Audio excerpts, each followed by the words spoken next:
এখন দুইটি গুরুত্বপূর্ণ বিষয় নিয়ে আপনাদের সামনে কথা বলতে চাই।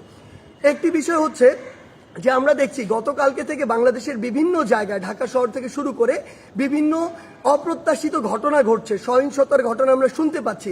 আমরা আপনাদেরকে স্পষ্ট করে বলতে চাই, এই যে বাংলাদেশের ছাত্র সমাজ একটি এত বড় আন্দোলন করেছে, একটি ফ্যাসিস্ট একটি সরকারের যে একটি পতন ঘটিয়েছে, সেটি আমরা এই কারণে করিনি যে একজন নির্যাতক চলে যাবে আরেকজন নির্যাতক এসে সেই জায়গাটি নিবে। এটি আমরা আমাদের জায়গা থেকে কোনোদিনও মানব না। বরং এই যে নির্যাতনের যে প্রসেসটি রয়েছে, যে সিস্টেমটি রয়েছে, এই সিস্টেমটি ছাত্র সমাজ বা বর্তমান বাংলাদেশের যে প্রজন্ম তারা চায় না। সেই নির্যাতনের সিস্টেমটি চেঞ্জ করার জন্য আমরা আমাদের এই আন্দোলনটি করেছি, এই অভ্যুত্থানটি ঘটিয়েছি পুরো বাংলাদেশের মানুষকে নিয়ে। সেই জায়গা থেকে বিভিন্ন রাজনৈতিক মতাদর্শ, সে বিরোধী মতাদর্শ হতে পারে কিংবা বিভিন্ন যে রাজনৈতিক মতাদর্শে যা ছাত্র সংগঠন বিভিন্ন রয়েছে, তাদের কথা বিভিন্নভাবে শোনা যাচ্ছে যে তারা প্রতিহিংসার বশবর্তী হয়ে এই বিভিন্ন ভাঙচুরগুলো চালাচ্ছে।